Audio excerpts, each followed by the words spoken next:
Once you have the plot box created and oriented the way you want to plot your project, you can select that plot box, right click, and go to print.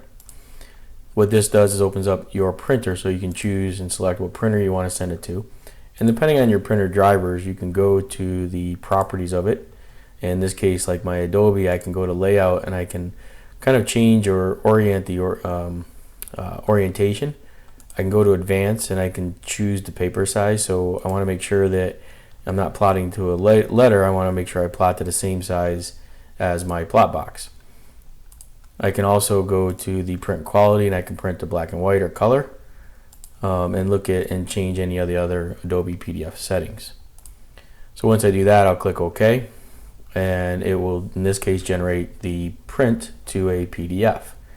If I was to choose a printer in this case, this printer will only plot to an 8.5 by 11, so I have to make sure that I choose the proper paper size to fit my plot box.